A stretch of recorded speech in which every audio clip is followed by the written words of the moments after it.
Oyaye tulibe na muntu Kasai wabalengela bakushinga dimino. Oyaye tulibe na muntu. Yalele dinda kusenga Kasai wabalengela. Oyaye tulibe na muntu Kasai wabalengela bakushinga dimino. Oyaye tulibe na muntu. Yalele dinda kusenga Kasai wabalengela tulibe na muntu Kasai wabalengela.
C'est depuis vendredi 24 décembre dernier que le chef de l'État congolais Félix-Antoine Tshisekedi Tshilombo séjourne dans la ville de Mbuji-Mayi. Nous sommes dans la province du Kasaï oriental et à son arrivée, le président de la République a tenu un meeting, comme vous le savez, d'environ 45 minutes sur la grande place de Bonzola. Et hier dimanche, Tshisekedi Tshilombo était dans son territoire d'origine. Il a tenu aussi un meeting d'environ 35 minutes. Quelle analyse faire de tous ces discours tenus par les chefs de l'État ici dans la province du Kasaï oriental?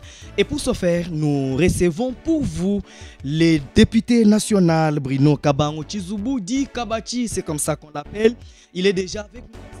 Blanc Papa Yolé. Nous sommes aidés du côté de la technique par Shekina Tchala, Théophile Chubabangandou. Je suis à la présentation de cette émission.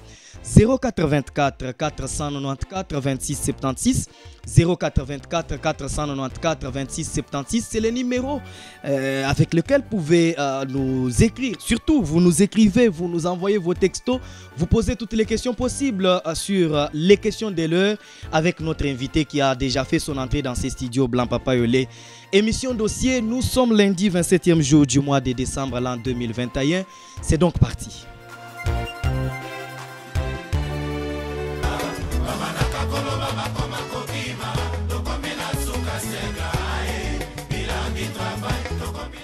Allez, merci beaucoup. Nous revenons dans ces studios Blanc Papa Yolé. Je vous l'annonçais tout à l'heure, honorable Bruno Kabango Tshizubou. Bonjour et bienvenue. Bonjour Papa Théo. Joyeux anniversaire, joyeux Noël et surtout meilleurs vœux de l'an 2022. Merci à vous autant et à tous les journalistes de RTF. Merci beaucoup. Alors, la première question, c'est comment votre santé?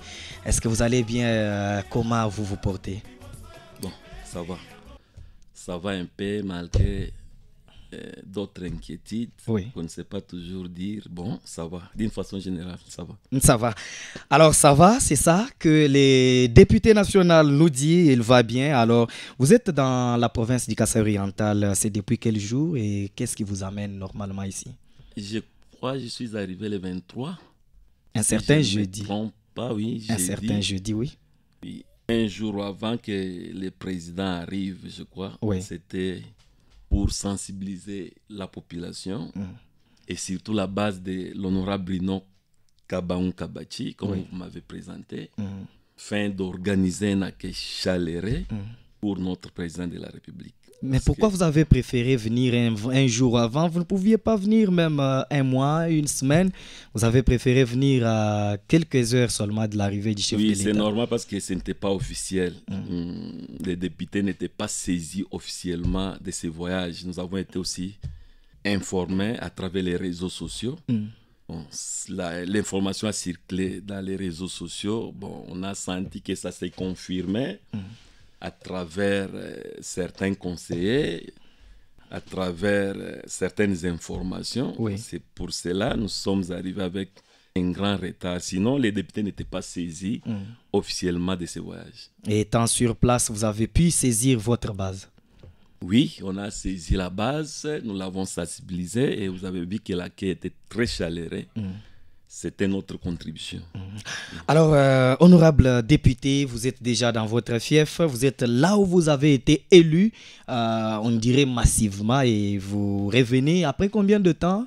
Parce que les élections ont eu lieu depuis l'année 2018.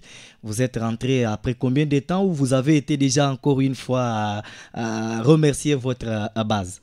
Théo, vous êtes devant un député qui a toujours été en contact de sa base. Dès la première vacance parlementaire, j'étais avec ma base et à chaque fois qu'il y a vacances, je suis toujours avec ma base. Sauf que la fois passée, vous savez qu'il n'y a pas eu vacances parlementaires. Cela dit à l'état de siège, à l'insécurité qui se trouve à l'Est.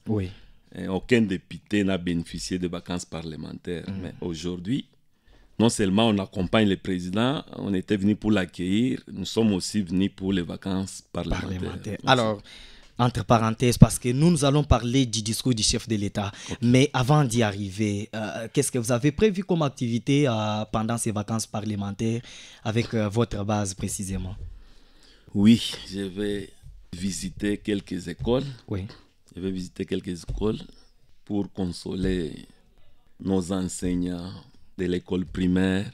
Je vais cibler quelques écoles. En soutenant la gratuité de l'enseignement. Oui, soutenir la gratuité avec les PECONA.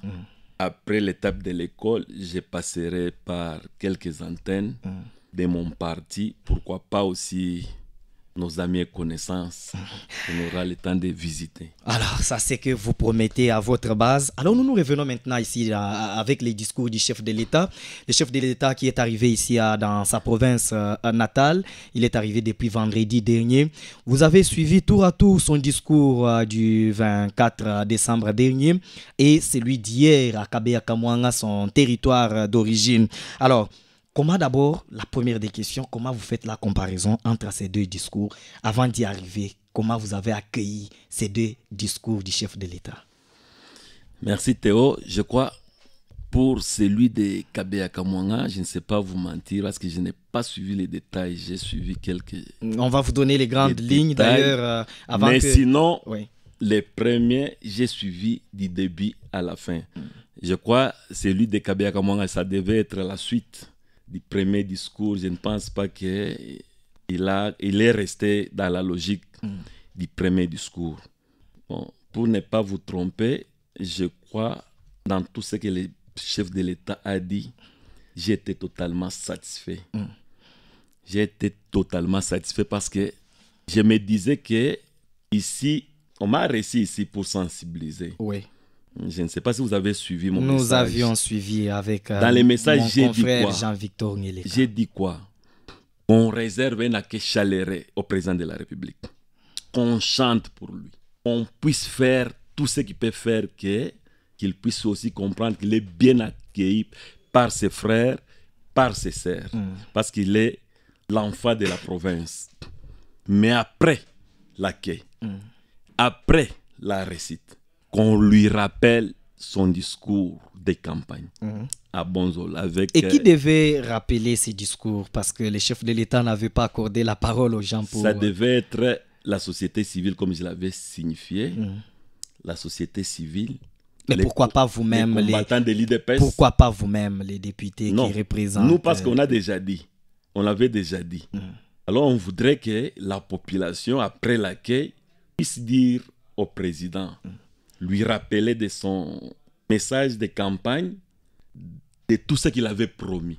Mais quand on a suivi le discours Théo, j'ai trouvé que le président a répondu à toutes ces inquiétudes-là. Personnellement, même mes collègues qui me demandaient qu'il faudrait que le président puisse rencontrer les coquisses des députés du Kasaï oriental. Oui. Je leur ai dit que moi, je ne vois pas pourquoi nous devons encore les rencontrer. Aller lui dire.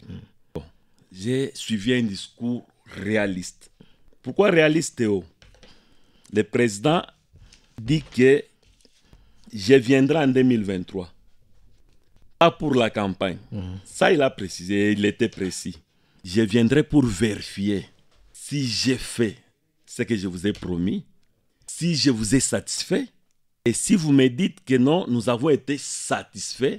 Alors là, c'est à ce moment je ne vous coupe pas que je vais solliciter les deuxièmes mandats. Alors, je ne vous coupe pas. Okay. Est-ce que c'est le moment venu? Parce que s'il faut que l'on rappelle au chef de l'État ce qu'il avait dit lors de son discours, parce que vous l'avez évoqué tout à l'heure, le discours de la campagne. Moi, je me rappelle bien qu'il avait dit qu'après son élection, il pouvait revenir ici, dans sa province, 100 jours après son élection, pour réélever, pour réhabiliter l'AMIBA. C'est que le chef de l'État n'a jamais fait depuis qu'il a été à la tête de notre pays. C'est pourquoi il a commencé par demander pardon à la population pour n'avoir pas Alors s'il a demandé pardon, c'est-à-dire dans son discours, le chef de l'État n'était pas réaliste parce qu'il n'a rien réalisé jusque-là de ce qu'il avait promis. Non, il a promis. Oui. Parce qu'il a, vous savez, il a évoqué les difficultés qu'il a connues.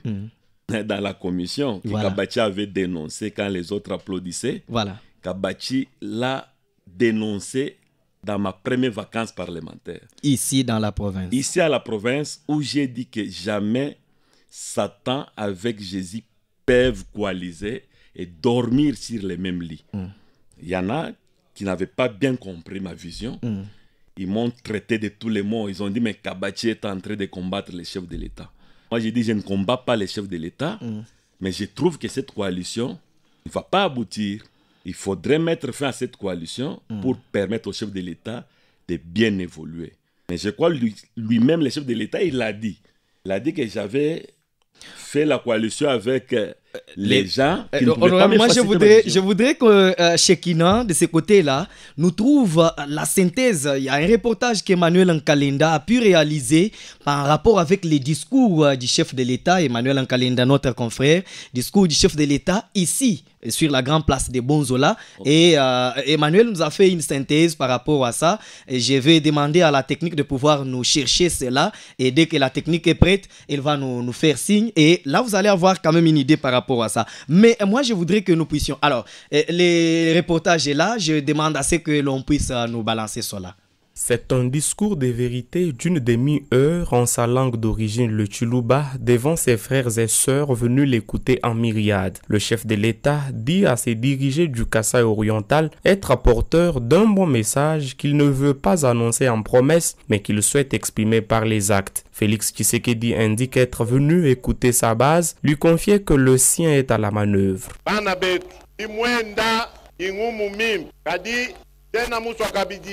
Malo akuikala nlaya bintu yenda binenga to dimulo mpinje ubwa kwanji kupitisha matuku kusomba nenu kuja nenu ya Noel kusomba nenu kumvwa tatu nyimakenga enu unukolesha kabiji kumoi unuambila bwase kuchinu kujiwenu lekelayi kujilakana kuvulayi binsonji kuchinu kujiwenu tena mema mwakwikala nsanka mumvwa bimpa ndala bimpa bana betu bikala basombela mujikenga to. Aussi dit-il être au Kasaï oriental pour la relance de la minière de Bakwanga. Pour y arriver, il tient à se rassurer de l'impact de la SACIM, Société Anui Congo d'investissement minier, accusée de beaucoup de griefs en RDC et dont il a personnellement sermonné les responsables à Kinshasa. Jimuswa kumona clair, mumalu onsu adibubenza mujitunga dietoeji.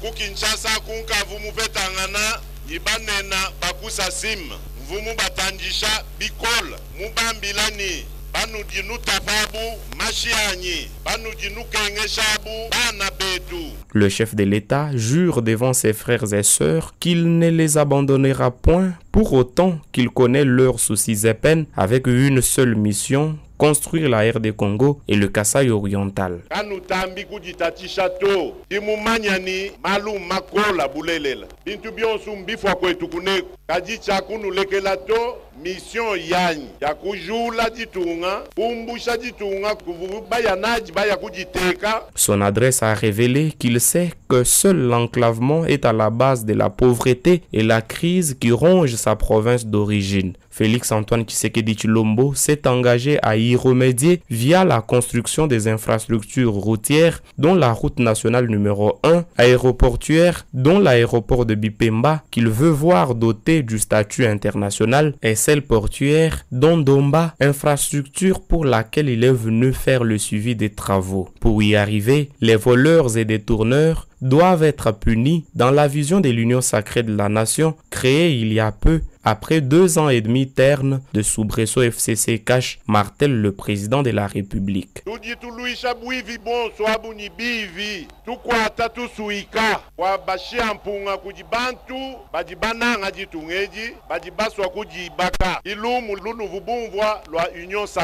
Comme dit dans son discours sur l'état de la nation, Félix Tshisekedi promet ici en 2022 le social qui depuis l'indépendance de la RDC n'a été que moins reluisant.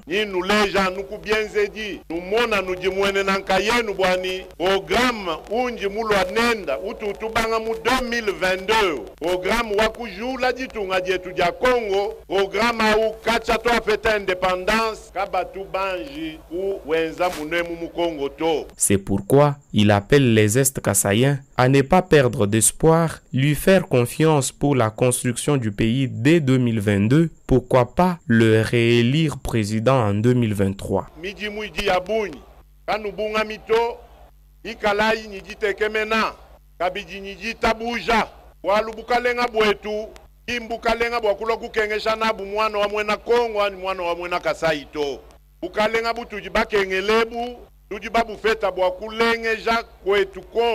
Inulomba boase nungeza confiance bato ambakufika mu 2023 ni mpinga na kabidi mwabeu ndokunuleja bwani mvumu nwambila chini lelu sunwa mununi makengetu ajiki ibaji inulomba kabidi meyenu bwani nenu basankani chinji mwezi ngele lai kabidi meyenu ngenza manda mibiji wakwanyi kujika mona mwakula fanyi kusomba mwetu munwemu ngikisha kolesha banyibana mona mujibana betu bakola nkeba fanyisha kwenza mwetu munwemu wakuyisha Kasai ketu kumpala. Le programme de son séjour au Kasaï oriental prévoit des rencontres avec toutes les couches et forces de cette province, dont les jeunes, les femmes et les chefs coutumiers qu'il veut voir l'accompagner dans cette lourde mission de développer la RDC dont il a réussi à redynamiser la diplomatie. Merci beaucoup Emmanuel. Honorable Kabati, vous avez suivi tous ces décryptages rendus par notre confrère et vous avez vu qu'il a pris presque toutes les dimensions. Mais moi, la question que je vais vous poser par rapport à ça, le chef de l'État ne veut pas promettre, mais il promet. Comment vous analysez les promesses faites par le chef de l'État? Bon, j'ai dit que ces promesses sont réalistes. Pourquoi? Que lui-même, il a trouvé que jusque-là, il n'avait rien fait pour ce peuple. Il a reconnu. Maintenant, c'est un engagement. J'ai parlé des difficultés qui avaient fait qu'il ne puisse pas réaliser. Oui. Peut-être dans les détails, on n'est pas revenu sur ça. Oui. Où il a dit qu'il était lié à cette coalition. Tout ce qu'on pouvait parler pendant la journée était renversé la nuit.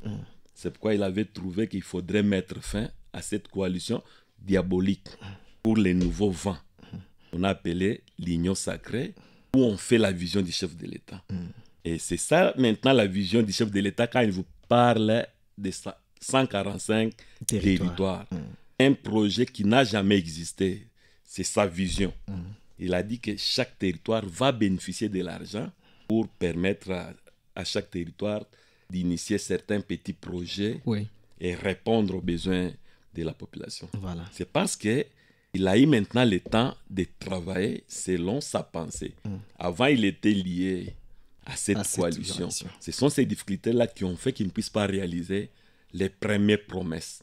Et maintenant qu'il a le contrôle, même la fois passée, avant de mettre fin à l'Union sacrée, on a dit, la fois passée, les vacances de la fois passée, j'ai dit à la population qu'on a donné au président le premier ministre de son choix, qui accepte la vision parce que le budget, il est aussi influencé par la vision du chef de l'État. C'est pourquoi ce projet de 145 territoires-là a été adopté. Mais pourquoi pas aussi certaines choses qu'il n'a pas voulu quand même nous révéler. Il a dit qu'il ne peut pas tout dire, mais il a aussi certaines réalités. Nous suivons qu'il est en train de se promener la nuit.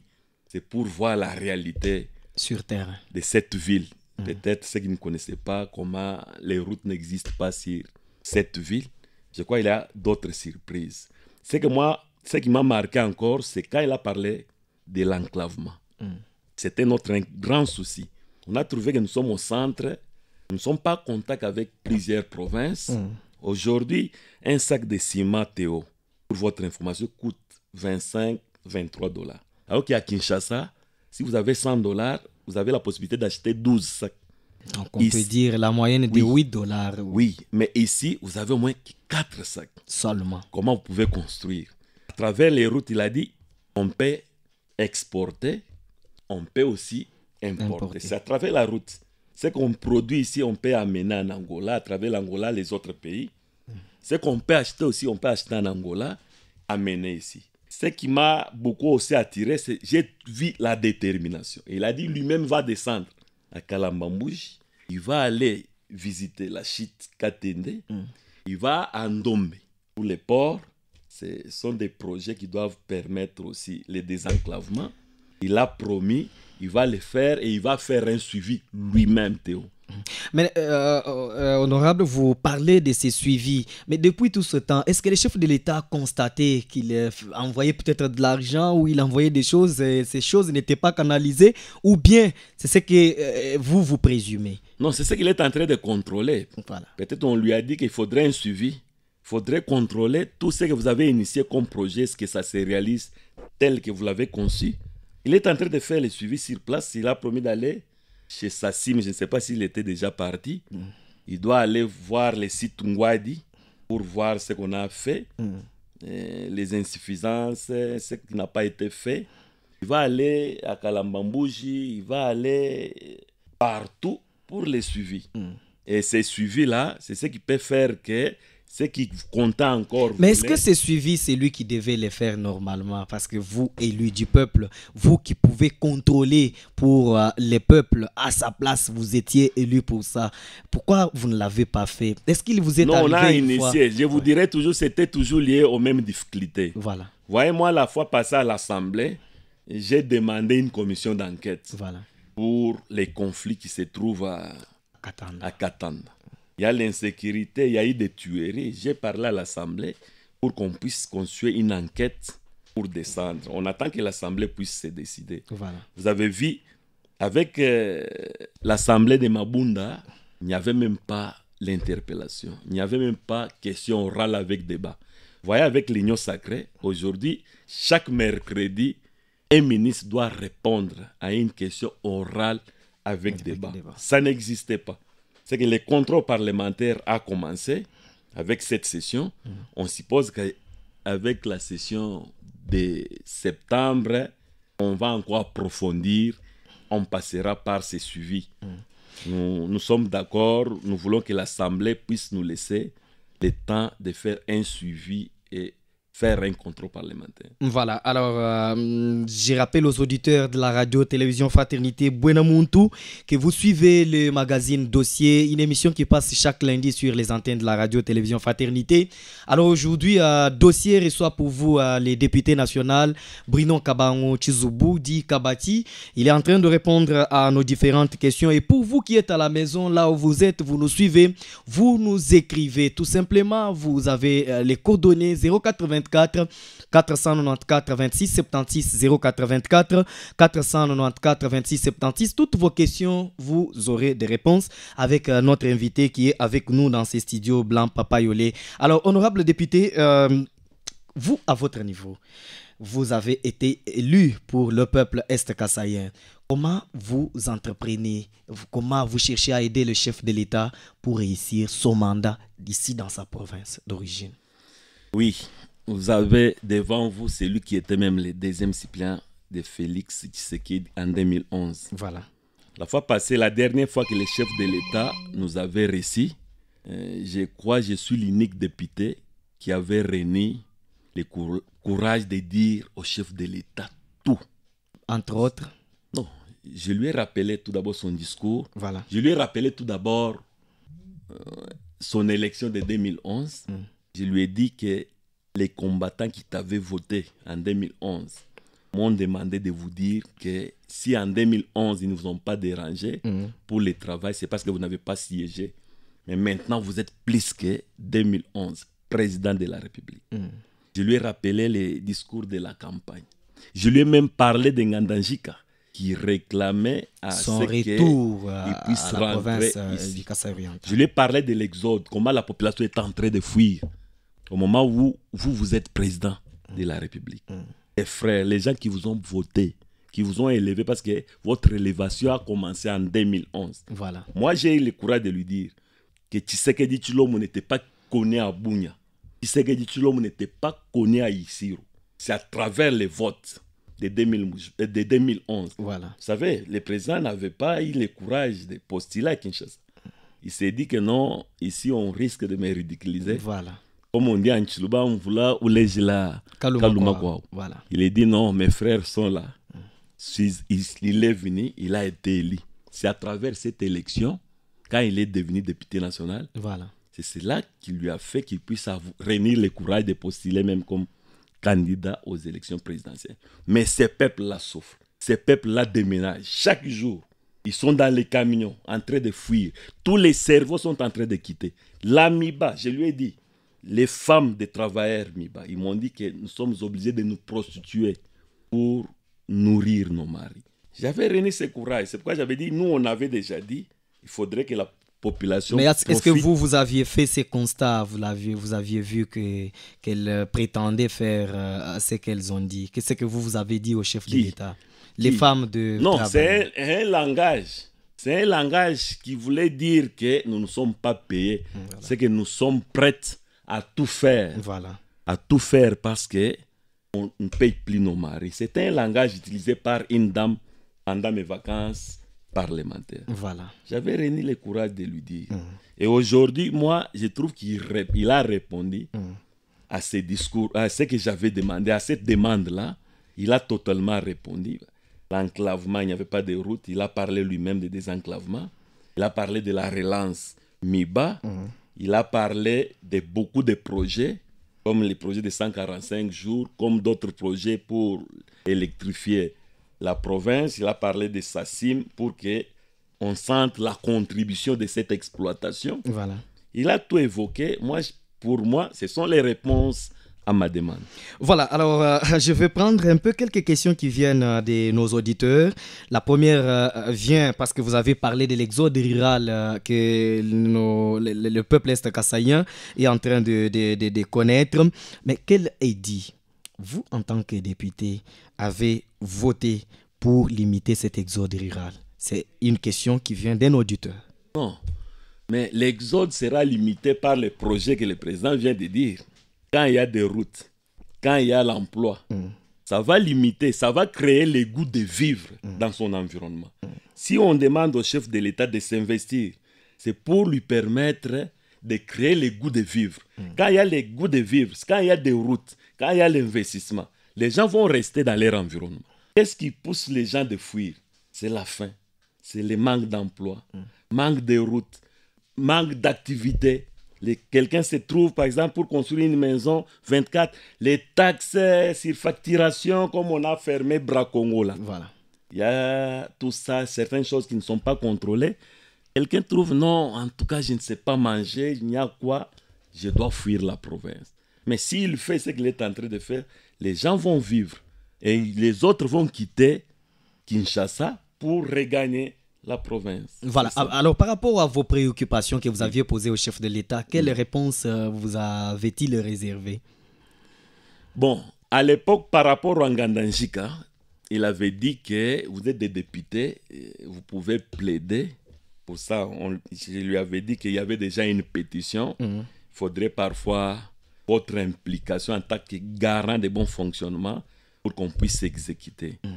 Il avait promis de s'impliquer pour la relance de la MIBA. Voilà. Il m'avait parlé, comme il a dit ici, on va faire la route. Et c'était depuis quel moment que vous l'aviez rencontré? Il y a 2 ans. 2 ans. Il y a 2 ans. Il avait parlé de Nomba, il avait parlé de Kalambambouji.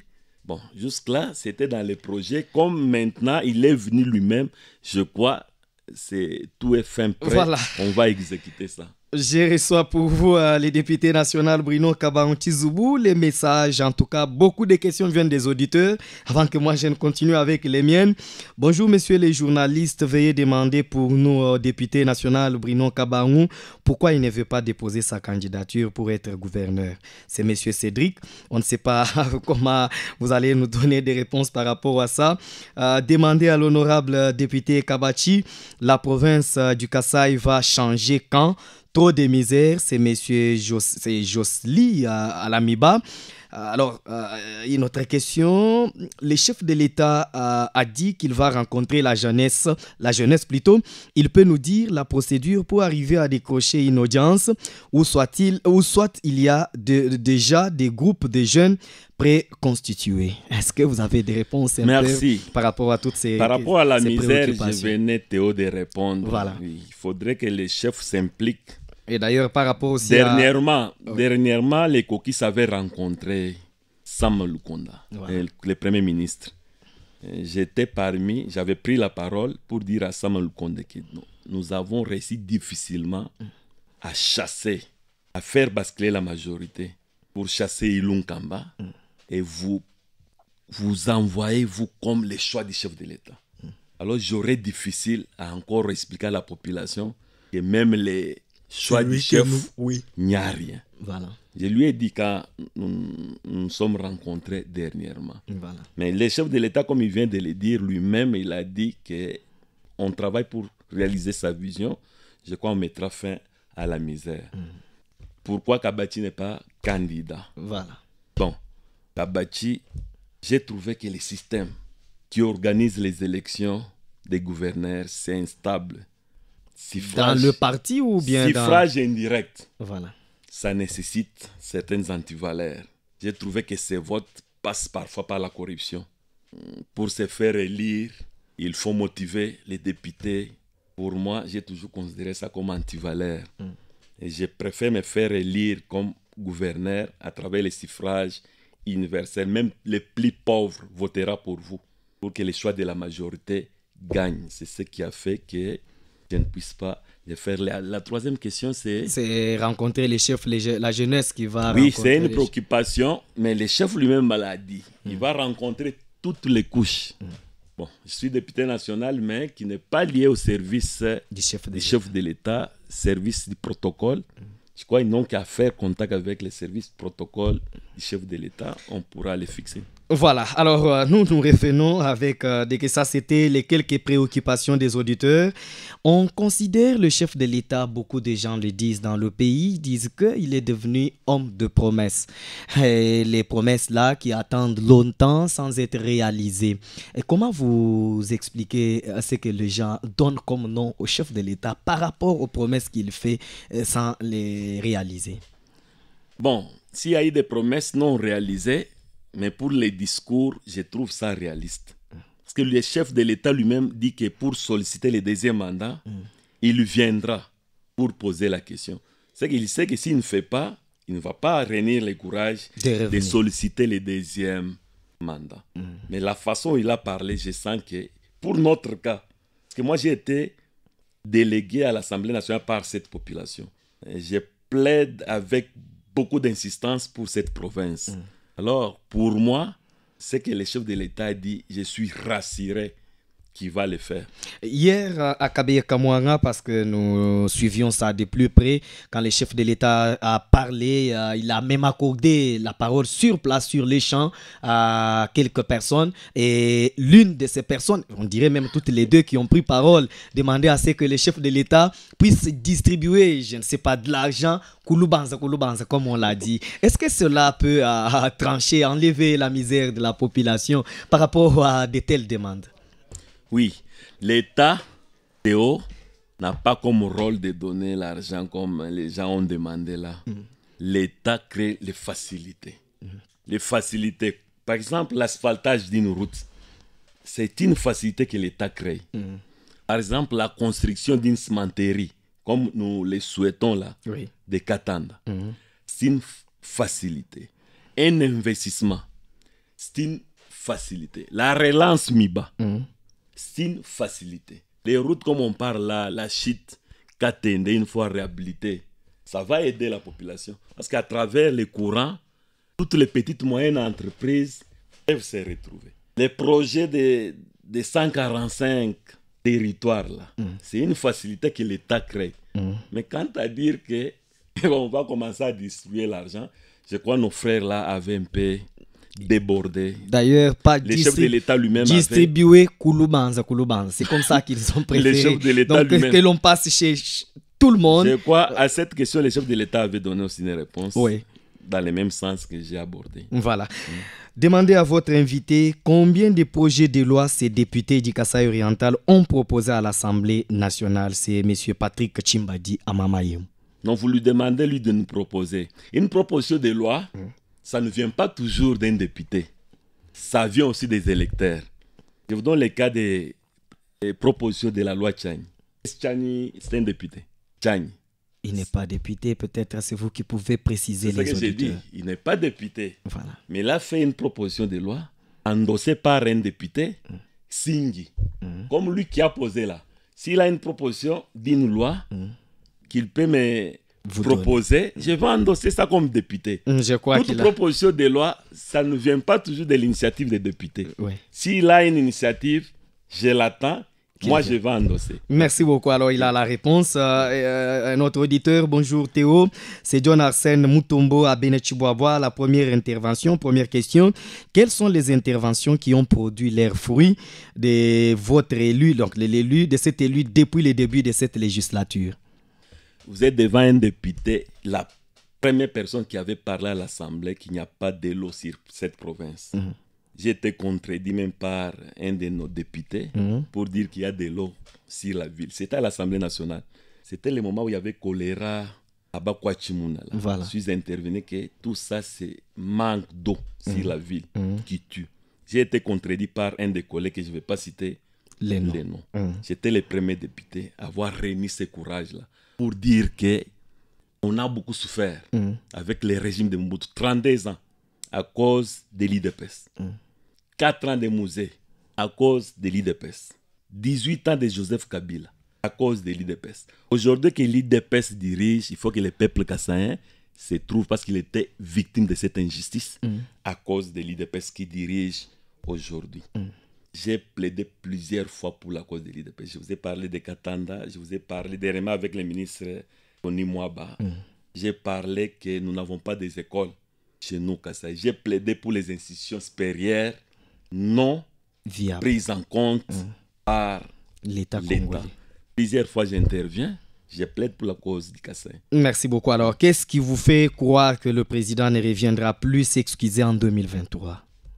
Ça, c'est une question qu'il faut poser au président de la République. Voilà, alors, je crois que notre ami John Arsène Mutombo a des réponses sur toutes les questions. Beaucoup de messages, beaucoup de questions.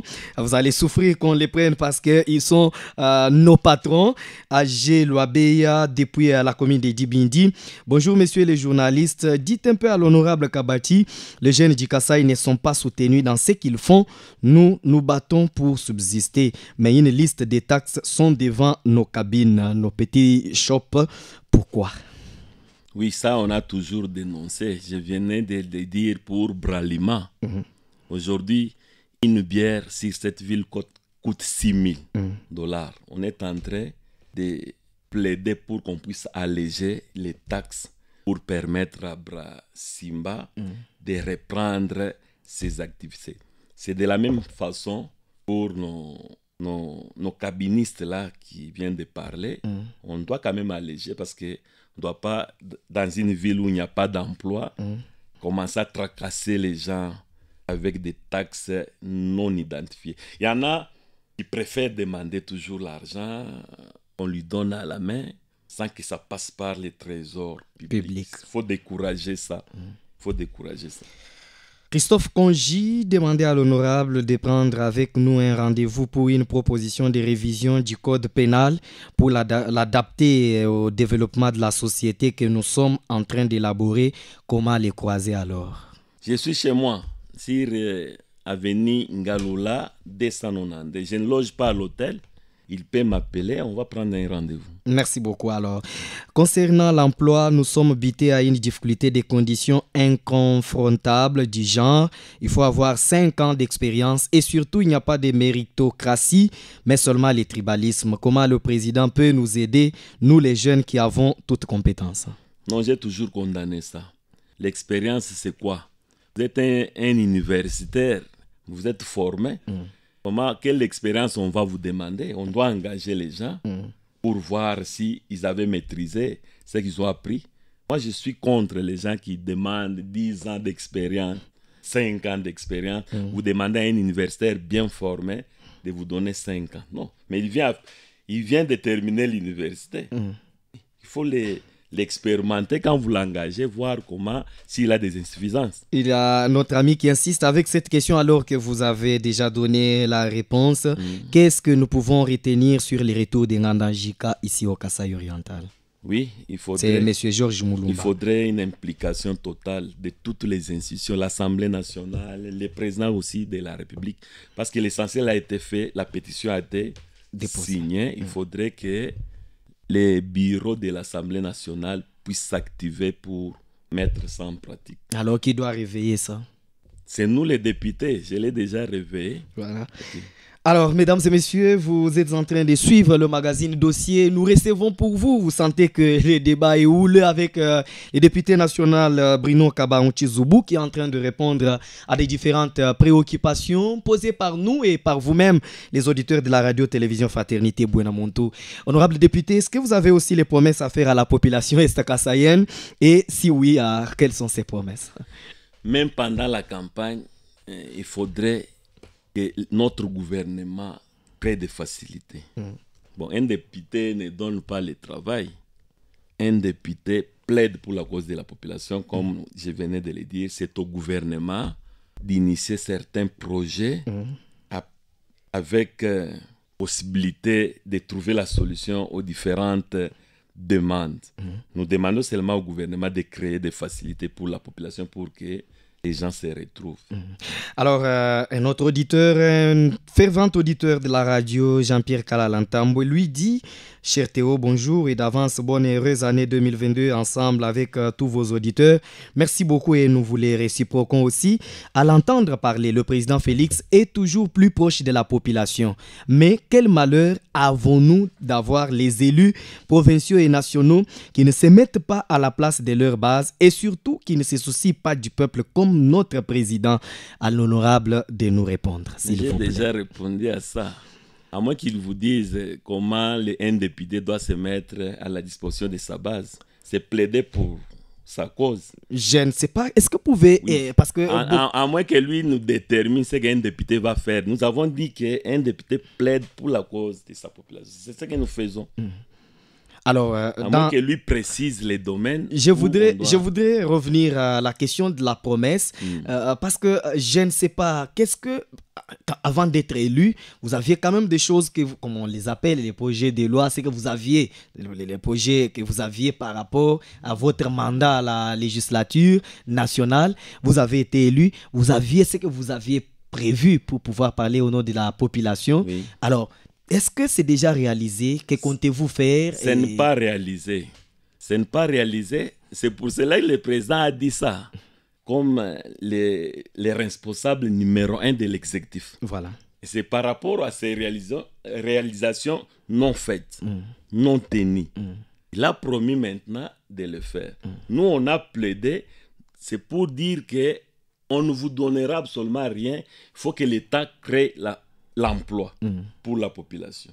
C'est cet État-là, le gouvernement, qui doit le faire, créer l'emploi pour la population, pour éviter l'exode, comme nous l'avons dit. Mais ce n'est pas encore fait. C'est pourquoi le chef de l'État a dit avant de solliciter un deuxième mandat, il viendra nous poser la question, est-ce que j'ai fait ce que j'ai réalisé? Il est dans l'exécutif, à travers les premiers ministres.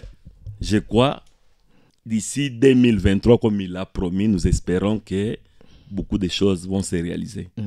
Alors, le chef de l'État, vous l'avez évoqué vous-même, qui est en train de faire la supervision des différents chantiers. Il est en train de passer lui-même voir ces histoires-là.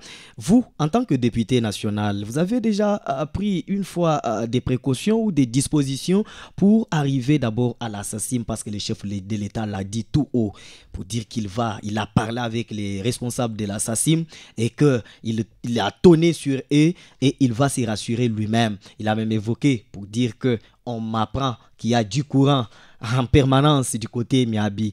Est-ce que vous avez déjà pris des dispositions pour descendre d'abord sur le terrain et voir comment les choses se passent là-bas? Moi, personnellement, non, mais il y a certains collègues qui l'ont déjà fait, mais il faudrait que ça soit au niveau d'une commission autorisée par les bureaux de l'Assemblée. Comme ça peut avoir un poids, constituer une commission d'enquête s'il y a des insuffisances, ou que ça soit officiel, et ça nous permettra, ça nous donnera les compétences d'accéder à tous les services pour un contrôle. Aujourd'hui, la population du Kasaï oriental s'est plainte du gouvernement provincial, surtout cette population dit qu'il n'y a pas de gouverneur à la tête de notre province, même s'il y a de l'intérim qui est en train d'être joué, assumé par celle qui est là. Qu'est-ce que vous avez pris aussi comme disposition pour que le Kasaï oriental ait l'autorité provinciale compétente et capable de résoudre les problèmes de la population est-kassaïenne? Oui, je crois qu'il y a un problème de la CENI. On devait changer les membres du bureau de la CENI. Ce qui a été fait avec l'arrivée de Denis Kadima avec son équipe. Je crois l'équipe manquait trois membres qu'on vient d'entériner. Je crois que la CENI est là pour nous fixer prochainement un calendrier.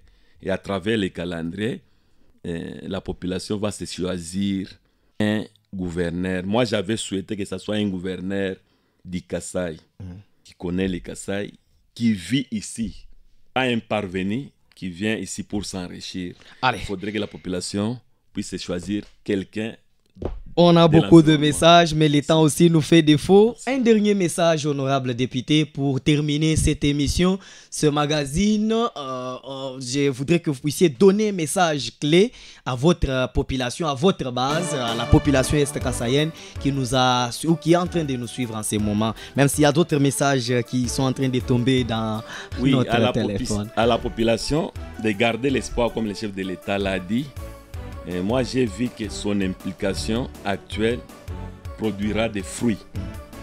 Et je demande aussi à la population de garder l'espoir, d'avoir la foi que notre fils, notre président de la République, a la volonté, il a une détermination de réaliser, de répondre aux besoins de la population. Merci beaucoup à honorable Kabangu Chizubu Di Kabati. C'est par vos mots que vous venez de prononcer. Est-ce que vous avez un autre message? Parce qu'on clôture déjà. Un autre message, c'est que nous nous préparons pour nos vacances parlementaires. D'ici là, nous commençons nos vacances parlementaires à toute la population qui pense qu'ils ont certaines propositions de loi. Ils peuvent nous dire pendant nos vacances parlementaires et ça nous permettra d'aller endosser ça une fois à l'Assemblée nationale. Merci. Merci beaucoup. Mesdames et messieurs, c'est par ces mots que nous terminons cette émission de ce lundi 27e jour du mois de décembre l'an 2021. Émission qui a connu les concours techniques de Shekina Tchala avec Nonon Pandakalinga qui était à ses côtés et les autres stagiaires. Nous étions dans ces studios Blanc Papayolé, nous étions deux. L'honorable Kabangu Chizubu Di Kabati que j'ai recevé pour vous. Moi, je m'appelle Théophile Chubabangand. On se retrouve le vendredi prochain pour un autre numéro dossier. En attendant, passez une très belle soirée en compagnie de la chaîne catholique diocèse de Mbuji-Mayi. Au revoir et surtout, joyeux Noël à vous.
Kasai wa balengela bakushinka diminu. Oh ya ye, turibe na muntu. Kasai wa balengela bakushinka diminu. Oh ya ye, turibe na muntu. Utwa indondo baku